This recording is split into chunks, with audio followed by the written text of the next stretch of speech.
Hey everybody, this is Trey Michael again, and this is another segment of Applied Consciousness.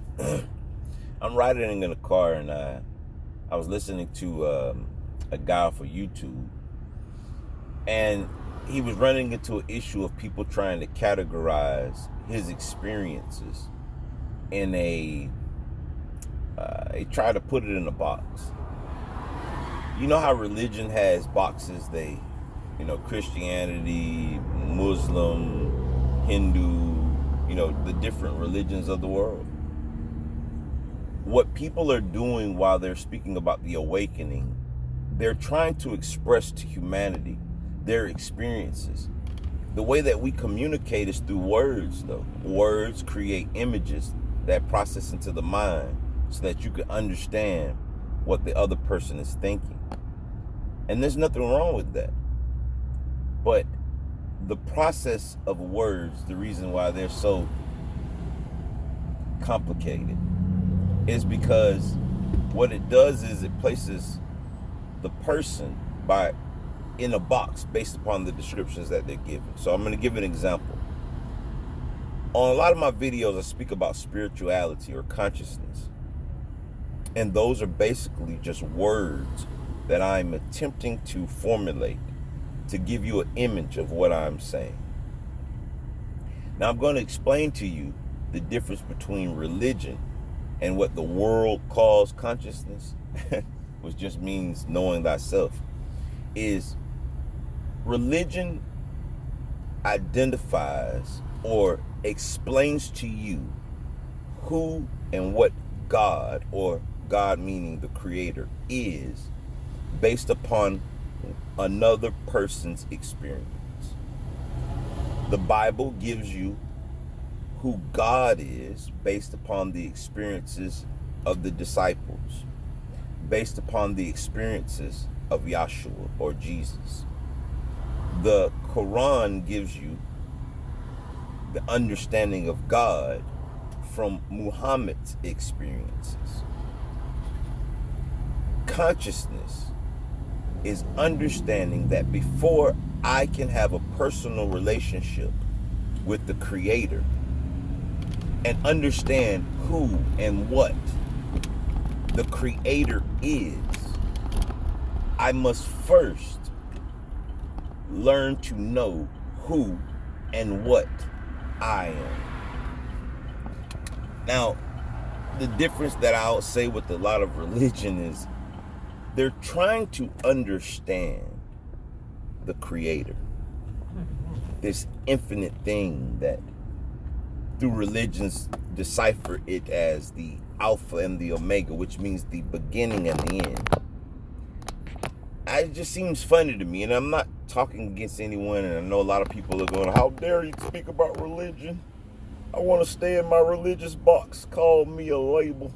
But it's funny that I've never met a human being that can tell me what all is.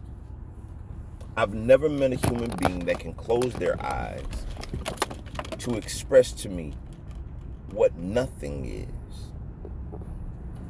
And I'm having a hard time bumping into other human beings that even know what they are. But instead, you'll skip the first process, which should be common sense, to at least know myself. And if I can learn myself, then maybe I can start to learn what and who God or the Creator is. So on my experience of consciousness, it's simply this. I believe that there's a Creator. And I believe that that Creator is in everything in existence. Good, bad, all your experiences, all of your thoughts, all of your ideas, the trees, the rabbits, the birds, air, oxygen, protons, astrophysics. I believe that the Creator, if the Creator is the thing or energy that created everything in existence, then there is nothing that the Creator did not create. If that's true, then I have two choices. I can choose to try to figure out this all or nothing through another person's personal experience with the Creator, which I think that's getting second bit information. Or I can find the Creator that lies within myself, by myself, and then I will know myself, thus knowing who the Creator is. I'm saying this to people so that we can stop these labels and the arrogance of a human being to believe that your book that has a starting page number of 1 and an ending page number can describe something that is eternal. I believe it's the arrogance of a human being to believe that they've figured out the Creator who is constantly creating. And I can prove this scientifically, that the Creator didn't just do a 7-day creation. It's still creating. Because there are new planets being birthed. There are suns that are losing their energy and spiraling out of control and imploding, creating other star systems. Thus forth, the Creator, which is the Alpha and the Omega, that means the beginning and obviously no end, is something that is too complex for any religious scholar, any book, any human being, or even alien to be able to even contemplate it enough to say, hey, in this book is all that you need.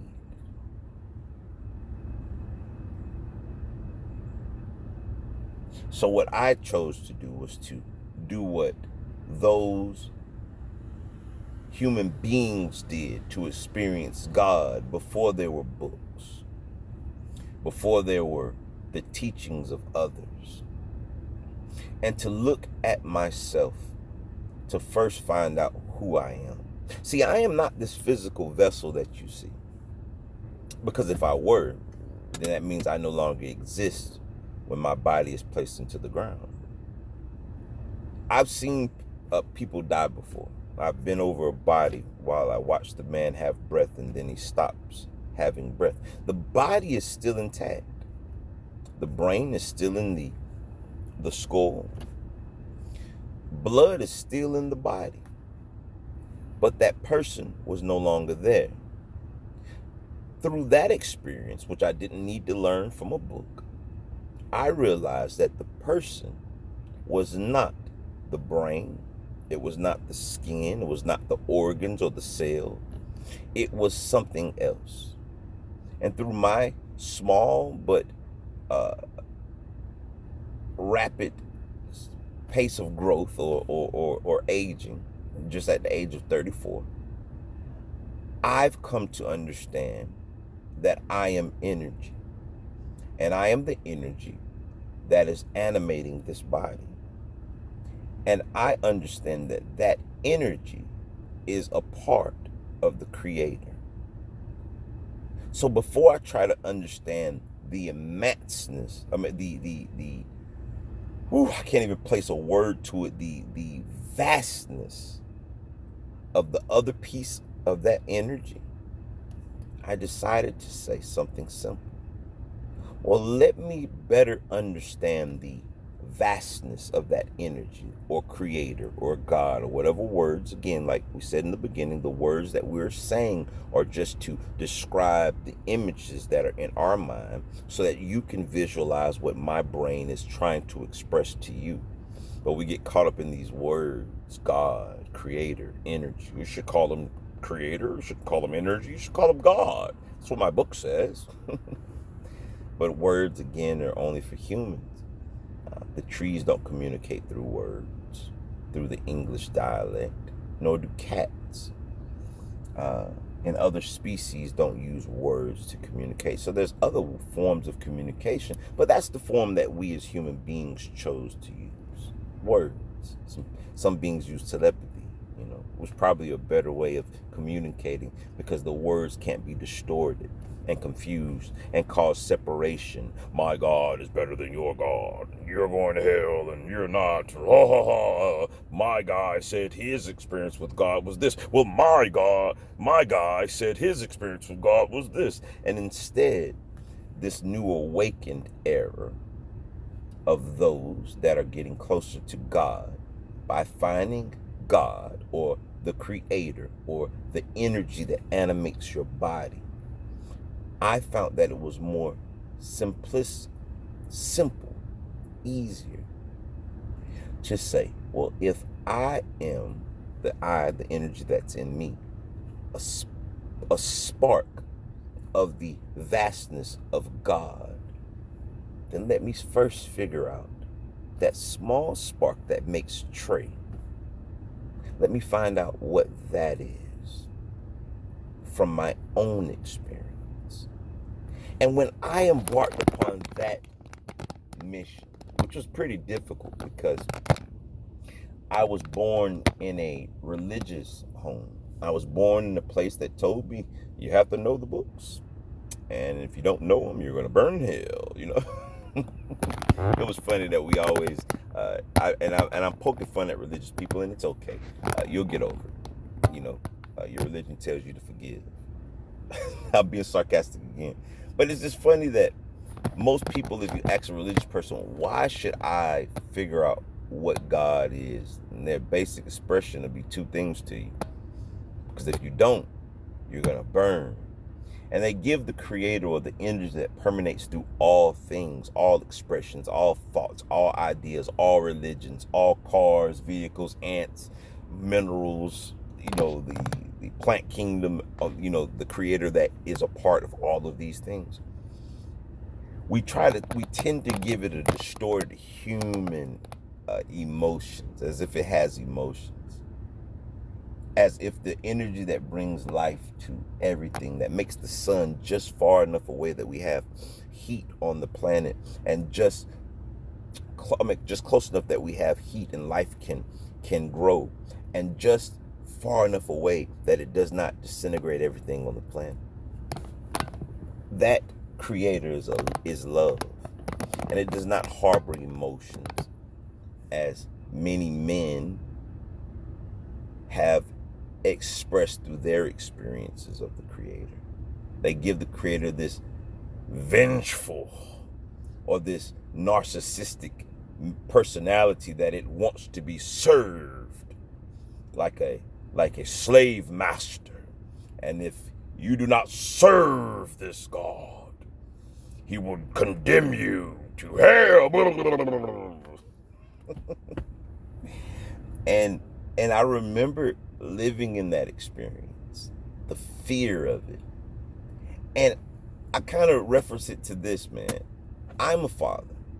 And that's how, again, this is a way of what I call spirituality or consciousness, knowing myself. And when I know myself, then I can learn God. I love my children and I scold them because I love them. But I want my children to love me. And again, this is just a human expression. I want them to love me for who I am, not for what I'm going to do for them, and not for what I'll do to them if they don't love me. Burn you for eternity. And in my experience, that just so much contradicts, and it's sad. It's really sad. It contradicts my experience with the Creator. My experience with the Creator is, words honestly can't describe them. It's just the knowing that this love permeates through everything. And it's always forgiving. It's always nurturing. Right now, we're taking for granted the fact that we're breathing. Did you hear what I'm saying? That you're breathing. The odds of you being alive, I don't even know the numbers, like 1,000,000 to 1 or something. For your sperm to make it into the egg to create your human presence was a phenomenon. For your heart to beat right now, that means if you're listening to me, you're experiencing these things. For your heart to be beating without any influence from yourself is a miracle. Why do you give this energy that's giving you life the personality of a narcissist, when all you've ever experienced from this creator is love? There's no signs besides, and I say this again, besides your books that tell you about this evilness of this, I'm not even going to call this evilness, this vengefulness of this God. Because I've never experienced in my 34 short-lived years on this planet one vengeful thing that the Creator has ever done to me for the billions of transgressions, for the billions of sins that I've done on this planet. Not once has he punished me, but he was giving me love the entire way. Now, some of you that will refute this and say, he has punished you. He sent you to prison, didn't he? No, he did not. The Creator didn't send me to prison. I sent myself to prison. Well, there's been times you didn't have anything. It was because you weren't living a good Christian walk. That's not why I didn't have things then. It was because of me. I chose not to have things because of the actions of the things that I did. It's the laws that were presented in this universe by the Creator that are for everything. What you give, what you receive. What you do is what you get. What you plant is the seeds that you harvest. The Creator had nothing to do with which seeds you put in the soil, nor this mythical devil guy. There's never been a single solitary thing that the devil has ever done to Trey, if that devil exists. Because I can tell you who the devil is. The devil is when I, Trey, the energy, chooses to let this physical vessel determine the direction of my reality. And when I allow my flesh to dictate the direction that I am going, I begin to plant seeds that are not in alignment with what I am. Because remember, the real me is a part of Source, which is God. That means I am. And it takes me into a direction that I perceive as bad. And religion has taught us to blame the devil for you choosing to make that decision. The devil did not make you choose that decision. You chose to choose that decision. And because of that, when it was time for you to reap your harvest, it was imprisonment. It was drug addiction. It was not being able to pay your light bill. It was not having enough money to go on vacation. It was not having enough money to get new tires versus used tires on your car. It was you not being able to get that motor fixed in your car. You not having over $1,000 to go spend on your vacation, but 80, and and for you to have to call your mother, or for you to have to borrow money from the bank, or from you to have to ask a friend for something, or for you to have to go beg. You planted those seeds. Not God, not the devil. But you would know that if you were to look within yourself. then you would know. And when I found this truth out, when I dived deep inside of myself, I realized that every good thing that's ever came to me in my existence was when I allowed the God that was within me to point the direction that I go. And I also learned that every bad thing, every dollar that I was forced to ask for, every bad time that I had being arrested or going to prison, every time that I had lack was not because of the guy with the horns. It was not because of the jinns in the Quran. It was because I had chosen to stray away from the energy that lied within me, that is a representation of the vastness of the energy that we call God. And this process of knowing thyself is what people call being woke. It's what people call spirituality. It is not another version of a religion. It is simply knowing who and what you truly are. And when you choose to do the simpler thing, like understanding who you truly are, I assure you, there and there only will you go back into the Garden of Eden like Adam, with no religion, with no title or name, being able to know himself, thus knowing God. Then you will say, like I always say, that the power had been with you all along. You've been so brainwashed, us as human beings, to look for God outside of ourselves, to look for God in the sky, to look for God in space, to look for God under the earth, to look for God in the books, to look for God in Egypt, to look for God in Israel, to look for God in the mountaintops. And the entire time, the God that you had been seeking was never outside of you.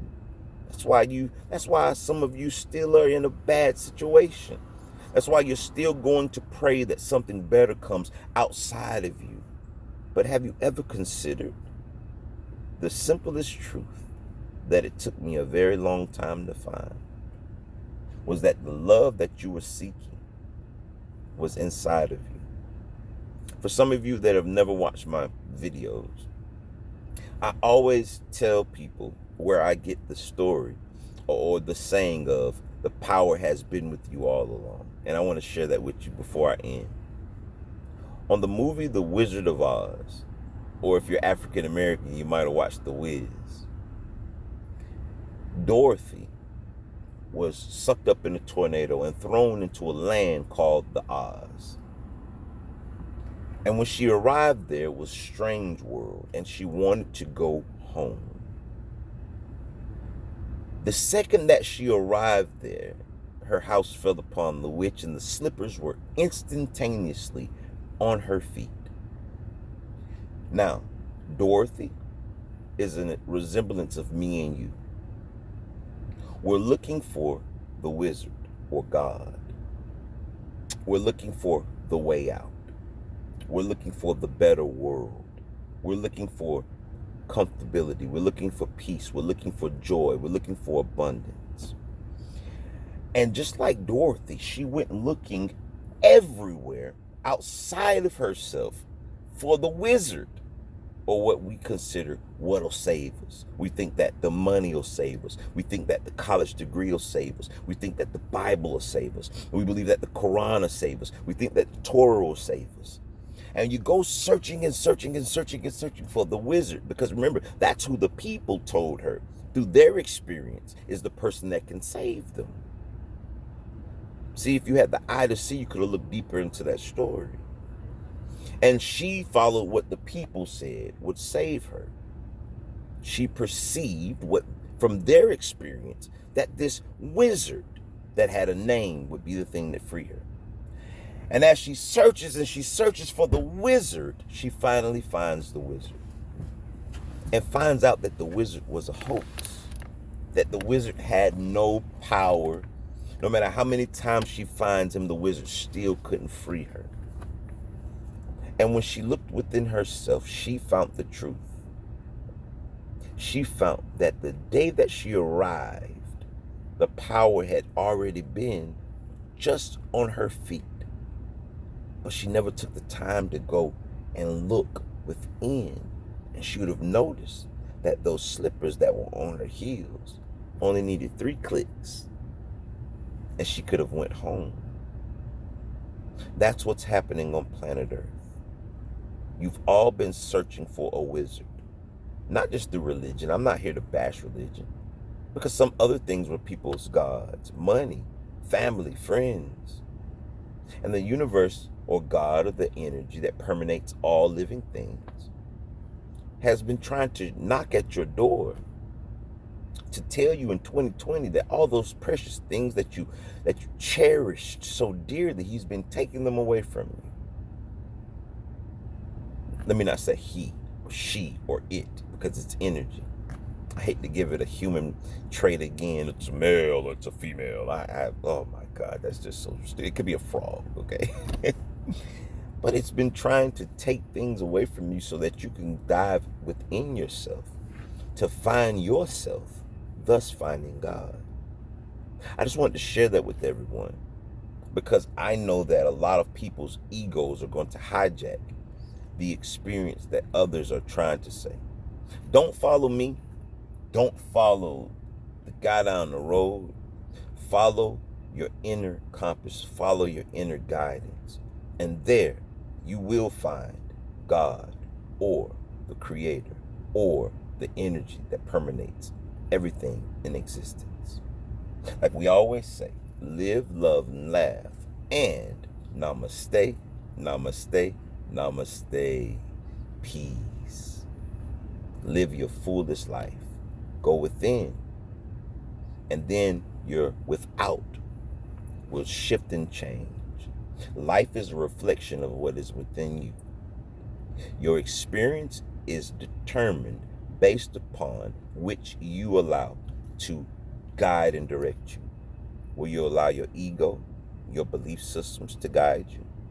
Haven't you tried that for the last 19, 20, 30, some 50, some 40, some 60, some 70 years?